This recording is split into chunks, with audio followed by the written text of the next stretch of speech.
अस्सलाम वालेकुम स्कॉर्पियोज, मैं हारिस अज़मी प्रोफेशनल एस्ट्रोलॉजर आपकी खिदमत में हाजिर हूँ इस हफ्ते की एस्ट्रोलॉजिकल रिसर्चेज लेकर।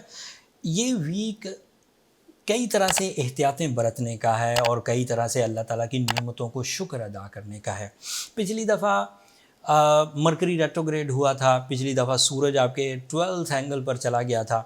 अनफॉर्चुनेटली इस वीक दो नई चेंजेस हैं और वो दोनों भी आपके 12th एंगल पर ही हैं। बट इस दफ़ा 12th एंगल की चेंजेस आपको कुछ फ़ायदा देंगी। मैं तफसील अभी बयान करता हूँ। आपके 12th एंगल का रिप्रेजेंटेटिव आपका वीनस है। जब भी कभी वीनस आपके 12th एंगल पर आएगा तो जो डिफ़िकल्टीज़ होती हैं 12th एंगल पर, जैसे एक्स्ट्रा थिंकिंग, जैसे सेंसिटिविटीज़, जैसे जो नुकसानात हो रहे होते हैं, जैसे जो टाइम बिहेवियर आपकी मुखालफत में जा रहा होता है, सिर्फ वीनस एक वाहिद प्लैनेट है पूरे सोलर सिस्टम में। जब वो 12th एंगल पर आएगा तो इन डिफ़िकल्टीज़ का अजाला करेगा। क्यों अजाला करेगा?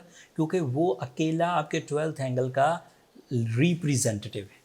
वो 12th एंगल पर आकर आपके लिए फ्लरिश करता है। वो 12th एंगल पर आकर आपके लिए एक्स्ट्रा ऑर्डनरी फ्रेंडली फ्यूल्स पैदा करता है। वो 12th एंगल पर आकर आपकी इनर सोल को बूस्ट अप करता है। वो 12th एंगल पर आकर आपके अंदर के खौफ दूर करता है, आपको हकीकत पसंदाना सोच की तरफ ले जाता है, आपको रियलिस्टिक अप्रोचेस के साथ प्लान करने का मौका देता है, आपको अपनी असल वर्थ दिखाता है। आपके अंदर का जो असल स्कॉर्पियो फिगर है, आपके अंदर का असल जो स्कॉर्पियो, वो निकल कर बाहर आता है और उसकी क्वालिटी क्रिएटिव है, उसकी क्वालिटी कम्युनिकेटिव है, उसकी क्वालिटी परफॉर्मेंसेस पर मबनी है, उसकी क्वालिटी हकीकत पर मबनी है।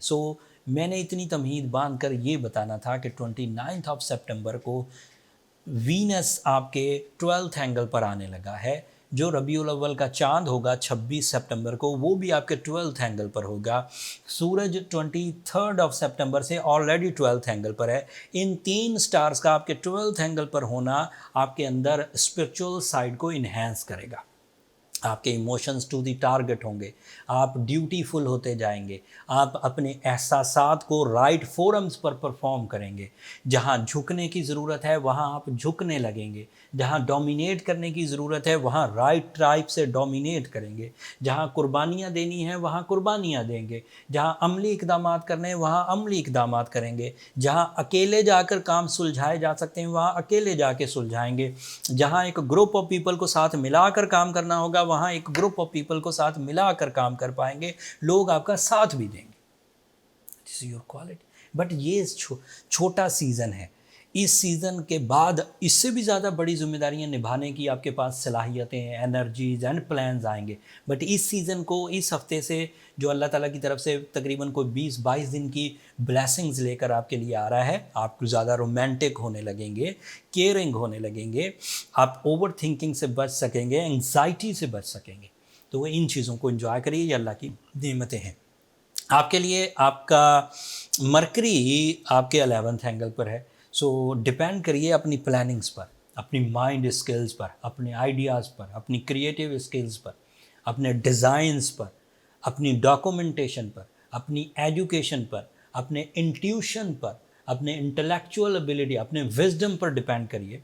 वो आपके लिए ज़्यादा प्रोडक्टिव होगा। मरकरी इस वक्त रेट्रोग्रेड है और 11th एंगल पर है, लेकिन उसकी रेट्रोग्रेशन में बहुत ठहराव आ गया है। एंड 2 अक्टूबर को तो उसने इससे निकल ही जाना है रेट्रोग्रेशन से। And again you feel the mind performances with high creative skills. And आपका रूलिंग प्लैनेट मार्स आपके 8th एंगल पर है। अगर रूलिंग प्लैनेट आपका 8th एंगल पर हो तो वो लॉस नहीं होने देगा, वो ट्रबल्स नहीं आने देगा, वो डिलेज नहीं आने देगा। ये उसकी क्वालिटी है। बहरहाल दो डिफ़िकल्टीज़ सैटर्न एंड जुपिटर की रेट्रोग्रेशन की शक्ल में बहरहाल मौजूद हैं।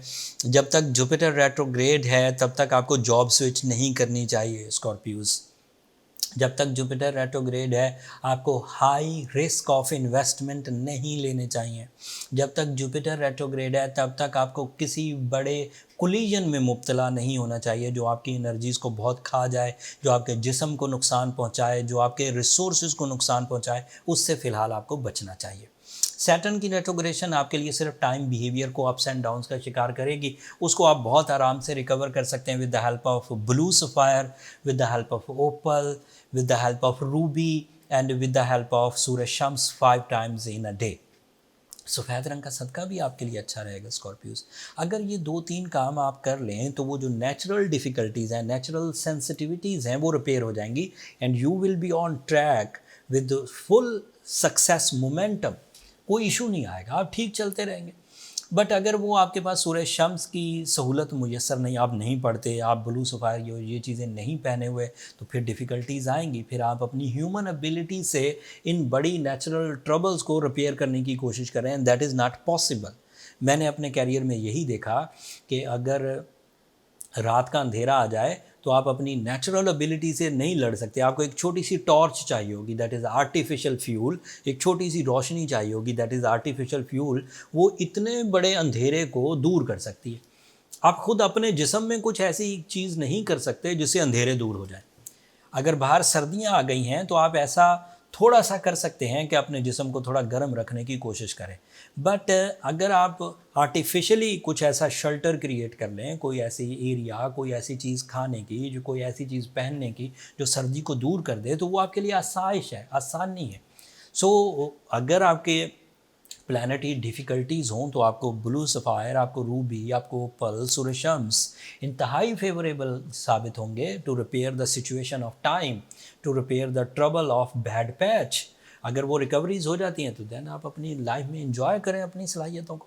लेकिन अगर कोई स्कॉर्पियो ऑलरेडी ये सब कुछ करते हुए आ रहे हैं और चीज़ें फिर भी उलझती हैं, तो इसका मतलब है कि रेमेडी इनफ नहीं साबित हो रही। पीरियडिकली आपको अच्छाई आ जाती है लेकिन फिर उलझते हैं।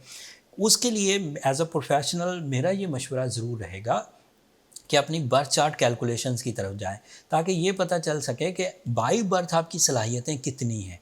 बाई बर्थ आपकी सलाहियतों को कौन सी सेंसिटिविटी या कौन सा सीज़न ट्रबल देता है।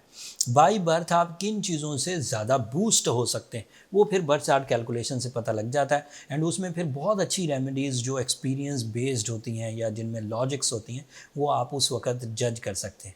बर्थ चार्ट कैलकुलेशंस के लिए जो नंबर्स हैं वो ये नीचे चलते रहते हैं, आप इन पर रब्ता करके अपने लिए टाइम ले सकते हैं, अपनी जो इश्यूज़ हैं वो डिस्कस कर सकते हैं स्कॉर्पियोज़। बट वो फ्री फोरम नहीं है, होपफुली आप अंडरस्टैंड करेंगे। अगले हफ्ते मरकरी डायरेक्ट हो जाएगा। अगले हफ्ते ये चाँद जो रबीउल अव्वल का 26 सितंबर को तुलू होना है, ये मज़ीद मैच्योर होता हुआ आपकी ज़िंदगी में और जज्बातियात जो है उसे बूस्ट करेगा। सो उनकी तफसील, उनका आपकी ज़ात पर इम्पैक्ट अगले हफ्ते और मज़ीद डिस्कस करूँगा। तब तक के लिए मुझे इजाज़त दीजिए। आखिर पर मेरी 2 दरख्वास्तें हमेशा की तरह, अगर मेरी ये कोशिशें, अगर मेरी ये रिसर्चेज़ आपकी ज़िंदगी में इतना सा भी फ़ायदा दें तो अपनी दुआओं में मुझे और मेरी टीम को ज़रूर याद रखिएगा। स्कॉर्पियोज़, आपकी दुआएं न सिर्फ मेरे लिए इस दुनिया का बल्कि आखिरत का सबसे कीमती सरमाया है। एंड चैनल को सब्सक्राइब करना मत भूलिएगा। आप लोगों की सब्सक्रिप्शन हमारी हौसला अफजाई की वजह बनती है। अगले हफ्ते तक के लिए अल्लाह ने की बात।